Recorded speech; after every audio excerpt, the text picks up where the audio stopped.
નર્મદામાં સાગબારાના આદિવાસી ખેડૂતોના આ જંગલની જમીનના ખેડાણના મામલે બબાલ છે તે શાંત પડવાનું નામ લેતી નથી અને આમ આદમી પાર્ટી બાદ કોંગ્રેસ અને હવે ફરી વખત મનસુખ વસાવા મેદાને આવ્યા છે।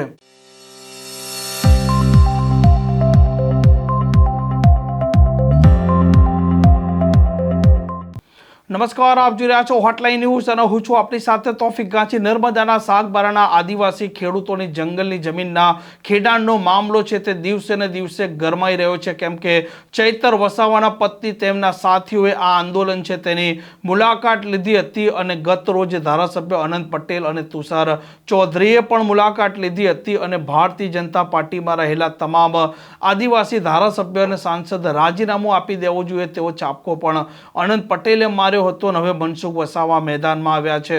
કોંગ્રેસના તુષાર ચૌધરી વિપક્ષના જે નેતા છે અને સાથે વાંસદાના ધારાસભ્ય અનંત પટેલ છે, તેઓએ કહ્યું હતું કે સાંસદ ગાંધીનગર સુધી કે ઉપલા લેવલ સુધી તમામ મંત્રીઓને રજૂઆત પણ કરી હતી અને શરૂઆતથી જ સાંસદ આ ખેડૂતોના સમર્થનમાં છે અને છતાં પણ સરકાર જે સાંસદ છે તેમના જ પક્ષના છે, તો તેમની સાંભળતી કેમ નથી? એમને રાજીનામું આપી દેવું તે પણ વાત કરી। જો ભાઈ આ અનંત પટેલનું આખું સ્ટેટમેન્ટ એ પોલિટિકલી સ્ટેટમેન્ટ છે। આ પ્રશ્નને આનાથી તો ગૂંચવાના એ પ્રયત્નો કરે છે, ખરેખર તો ગૂંચવાયેલો પ્રશ્ન છે તો એને બધાએ સાથે મળીને આપણે ઉકેલવો જોઈએ। આમાં હું તો આ જ્યારથી આ લોકોને સમર્થન કર્યું છે, સાગબારા તાલુકાના ખેડૂતોને મેં જ્યારથી સમર્થન કર્યું છે, નાલ ખોપી ગામના આ વિસ્તારના ખેડૂતોને, ત્યારે મેં રાજકારણ વચ્ચે લાવ્યો જ નથી। એ અનંત પટેલ હોય કે તુષારભાઈને મારી નમ્ર વિનંતી છે કે મારી સરકાર હોવા છતાં પણ આ આદિવાસી ખેડૂતોના હું પડખે છું અને આ પૂરતો જ નથી દાખલો, મારા બીજા પણ ભૂતકાળના દાખલા જોજો કે રિઝર્વ ફોરેસ્ટ સેન્ચ્યુરીના રોડ નહોતા બનતા તે વખતે પણ મેં ગુજરાત સરકારની સામે ભાજપની સરકાર ત્યારે મેં ધરણા કર્યા હતા કણજી વાંદરીમાં ને ઇકો સેન્સિટિવ ઝોનમાં મેં સંસદ સભ્ય તરીકે રાજીનામું આપી દીધું હતું।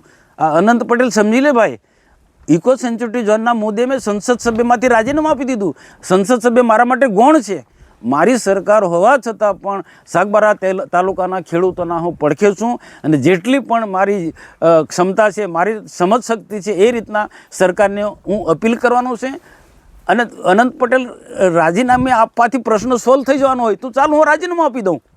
આ જો સાગબારા તાલુકાના ખેડૂતોનો પ્રશ્ન હું રાજીનામું આપી દઉં અને પ્રશ્ન સોલ્વ થઈ જવાનો હોય તો તે મારી રાજીનામું આપવાની તૈયારી છે। પણ આ અનંત પટેલ કે તુષાર ચૌધરીનું આખું સ્ટેટમેન્ટ રાજકીય છે, પોલિટિકલી છે। હું તો આમ આદમી પાર્ટી હોય કે કોંગ્રેસ હોય કે ભાજપ હોય, બધા જ નેતાઓએ, આદિવાસી નેતાઓએ આવા ગંભીર પ્રકારના કેસની અંદર સાગબારા તાલુકાના ખેડૂતો હોય કે પછી બીજા કોઈ પણ જંગલની જમીન ખેડનારા ખેડૂતોને એને પડખે આપવું જોઈએ। આ જે પેન્ડિંગ દાવા છે 8-9 હજાર છે, એમાં 2 થી 3 મળવાના છે, બધા નથી મળવાના। તો એ બધા ભેગા થઈને આપણે આદિવાસી નેતા ભેગા થઈને એના માટે ચર્ચા કરો ને, એના માટે ચર્ચા કરો।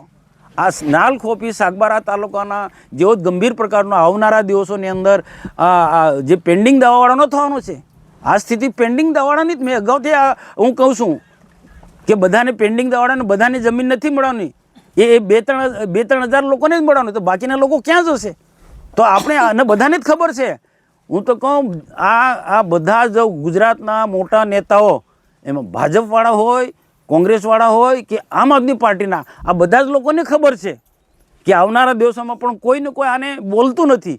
પણ હું તો કહું ભલે નહીં બોલો કંઈ નહીં, પણ બધા એક થઈ અને આખા આદિવાસીઓના પ્રશ્નોને લઈને આપણે સાથે આને બધું જ્યાં પણ રજૂઆત કરવાની હોય અને બીજું સાથે મારે અનંતભાઈને તુષાર ચૌધરીને મારે એમ કહેવાનું કે જાતિ અંગેના ખોટા પ્રમાણપત્ર માટે પણ આપણે બધા બોલીએ, બધા ભેગા થઈને। આજે ખોટા પ્રમાણપત્ર કોઈ બીટગાર્ડ બની ગયા, કોઈ પોલીસવાળા બની ગયા, કોઈ ક્લાસ 2માં, કાંઈ ક્લાસ 1માં કેટલાક આરએફઓ બની ગયા છે ખોટા પ્રમાણપત્ર, એની માટે બોલો ને। આદિવાસી એના માટે બધાએ ભેગા થવું છે। આદિવાસી જંગલનો જમીન પ્રશ્ન હોય, નાલ ખોપી સાગબારાના લોકો હોય કે પછી ગુજરાતના જાતિ અંગેના ખોટા પ્રમાણપત્ર લઈને આપણે બધાએ એક થવું જોઈએ। ટીકા ટિપ્પણી આપણે કોઈને ના કરીએ। આદિવાસી ગુજરાતમાં એક હશે, આ દેશના આદિવાસી એક હશે તો આદિવાસીના પ્રશ્નો સોલ્વ થવાના છે। આ પ્રકારના સમાચાર માટે હોટલાઇન ન્યૂઝ ચેનલને લાઇક, શેર અને સબસ્ક્રાઇબ કરવાનું ભૂલતા નહીં। નમસ્કાર। આવા પ્રકારના વિડીયો તમને જોવા ગમતા હોય તો હોટલાઇન ન્યૂઝ ચેનલને લાઇક, શેર અને સબસ્ક્રાઇબ કરો।